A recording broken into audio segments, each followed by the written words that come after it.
Hey everyone, and welcome to a deep dive that's all about you. Yeah, you. We're diving into how to change your life for the better, a journey to personal growth. This deep dive is basically your personal roadmap to unlocking your full potential, so buckle up. Love that. And I'm so excited to be here to help guide you through this roadmap, this guide we'll be exploring. It's less about those flashy quick fixes and more about those practical tools you can use to make lasting change? Exactly. Yeah. It's about the long game. And speaking of games, this guide starts with kind of a game plan, right? Yeah. It's about finding your why and Oh, like really understanding the why behind what you want to achieve. totally. It's like before you even start climbing that mountain of change, you got to make sure your compass is pointed in the right direction. Okay, I love that analogy. So it's not enough to just say, I want to be more confident. It's about asking yourself, why is that important to me? Right. Exactly. So let's say your goal is to live a healthier lifestyle. That's awesome, but what's the real reason behind it? Is it about having more energy to play with your kids or maybe feeling more comfortable in your own skin? When you dig deep and uncover that why, that's where the real magic happens. It's like finding that inner fire that fuels you to keep going even when things get tough. 100%. It's about aligning your actions with your core values and using that as your driving force. And speaking of driving forces, once you've got that why figured out, the next step is to cultivate what's called a growth mindset. Have you heard of this I before? have, I think. But to be honest, I'm not totally sure I get it. Is it kind of like just thinking positive thoughts all the time? It's a bit deeper than that. It's about believing in your ability to learn and grow. Imagine you're trying to learn a new language, right? Someone with a growth mindset wouldn't get discouraged if they didn't pick it up immediately. They'd embrace the challenge and focus on improving a little bit every day. So it's less about being naturally good at something and more about believing you can get better with effort. Exactly. It's the difference between saying, I'm terrible at math, and saying, math's a challenge for me, but I'm going to keep practicing. That's such a good distinction. And it reminds me of something else this guide talks about, which is setting what they call SMART goals. SMART goals. I love this framework. It's so helpful for taking those big dreams and breaking them down into actionable steps. Okay, so break it down for us. What makes a goal SMART? So a SMART goal is specific, measurable, achievable, relevant, and time-bound. Let's say your goal is to start a business. A SMART goal would be more like, I want to launch an online store selling handmade jewelry by December 1st of this year. Okay, that makes a lot more sense. It's way more concrete and focused. And I'm guessing actually writing those goals down is part of what makes this whole thing work, right? Absolutely. It might seem simple, but there's something powerful about putting pen to paper. The guide actually says that people who write down their goals are significantly more likely to achieve them. It's like you're making a contract with yourself. Totally. And speaking of contracts, this next part is where the real work comes in. It's not enough to just set goals, right? We have to take action. That's where the rubber meets the road. But, sometimes taking action can feel really overwhelming. Oh, I totally get it. That's why the guide emphasizes the importance of taking consistent, even small actions. It uses this analogy of building a house.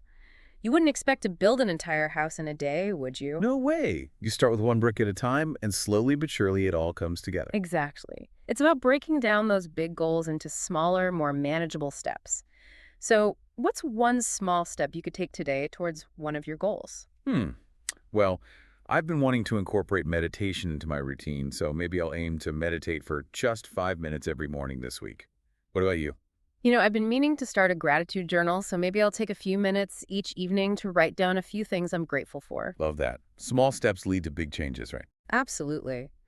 And speaking of things that can influence our growth, the guide also talks about the importance of our environment and the people we surround ourselves with. Oh, yeah. It's like that saying, you are the average of the 5 people you spend the most time with. Exactly. Think about it. If you're constantly surrounded by negativity, it's going to be a lot harder to stay positive and Yeah. motivated, right?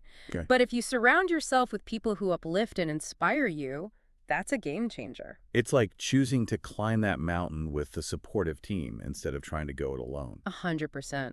And it's not just about our physical environment and the people we spend time with in person. It's also about the information we consume, like the books we read, the podcasts we listen to, even the social media accounts we follow. It all has an impact. It's about being mindful of the energy we're allowing into our lives, whether it's positive or negative. And speaking of energy, what can really zap our energy? Those pesky limiting beliefs we talked about earlier. Tell me about it. Those limiting beliefs can be such sneaky energy vampires. They really can. And they have a way of holding us back from reaching our full potential.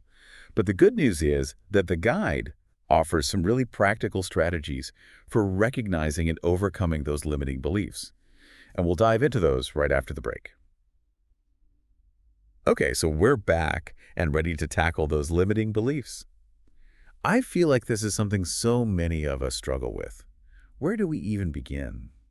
You're right, limiting beliefs can be super sneaky. They like to disguise themselves as the absolute truth, you know? But one of the best ways to combat those sneaky beliefs is to get curious and start questioning them. Question them. Okay, so how do we actually do that? So let's say you have this belief that you're not a creative person. Instead of just accepting that as truth, what if you ask yourself, is that really true? Or is that just a story I've been telling myself? I love that. Because a lot of times those limiting beliefs, they come from somewhere, right? Like Yeah. maybe you had a negative experience in art class as a kid, and now you're carrying that with you. Exactly. We internalize those messages, often without even realizing it. But just because we've always believed something doesn't make it true, right? So true.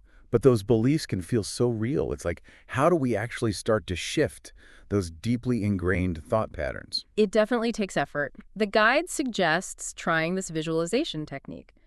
Picture your limiting belief as a physical object. What would it look like? How heavy would it feel in your hand? Okay, I'm visualizing this heavy weight in my hand, and it does not feel good. Mm. Now what? Now, here's the empowering part. You get to choose what you want to do with it. You could imagine yourself crushing it in your fist, throwing it away, or even watching it dissolve into thin air. The key is to create that sense of separation, to see the belief as something separate from your true self. Wow, I love that. It's like you're reclaiming your power from those negative thoughts. And it reminds me of another point the guide makes, which is the importance of surrounding yourself with supportive people.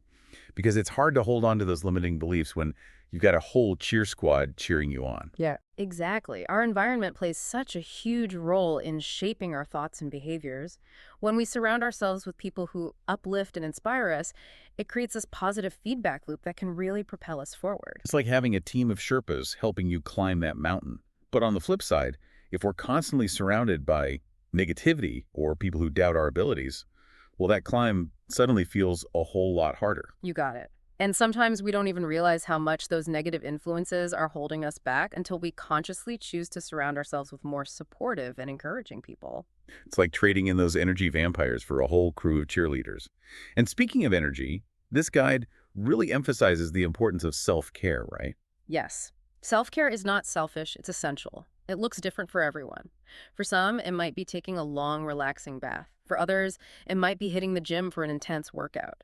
It's really all about tuning into what your mind and body need and giving yourself permission to prioritize those needs. It's about recognizing that we can't pour from an empty cup, right? We have to take care of ourselves first if we want to show up fully for others. Exactly. And, self-care isn't just about those bubble baths and face masks, though those are definitely nice. It's also about setting healthy boundaries, learning to say no to things that drain our energy, and asking for help when we need it. It's about recognizing that we're worthy of love, care, and compassion from ourselves and from others. And, speaking of compassion, one of the things that really stood out to me in this guide was the section on gratitude. It seems so simple, but they emphasize its transformative power. What are your thoughts on that? Oh, gratitude is huge. It's so easy to get caught up in that cycle of wanting more, striving for more, that we forget to appreciate all the good stuff we already have. It's like we're so busy looking at what's missing that we miss out on all the beauty that's right in front of us. Exactly. And gratitude is about shifting that focus. It's about appreciating the abundance in our lives, even those small things, like a warm cup of coffee in the morning or a genuine conversation with a loved one. It's about finding those moments of joy and appreciation in the everyday hustle and bustle. And what's amazing is that research shows practicing gratitude can have a significant impact on our well-being. Oh, absolutely. There are tons of studies that show that people who regularly practice gratitude experience improved physical health, increased resilience in the face of stress, and even stronger relationships. It's not just about feeling good in the moment. It's about cultivating a mindset that promotes overall well-being. I'm curious, do you have any personal practices for cultivating gratitude in your own life? I used to think gratitude journals were kind of cheesy, but I actually started one a few years ago, and it's been amazing. Just taking a few minutes every day to jot down some things I'm grateful for, no matter how small they seem, has really shifted my perspective. I love that. It's like you're training your brain to focus on the positive, Hmm. and that, in turn, can influence your thoughts, your feelings, and even your actions.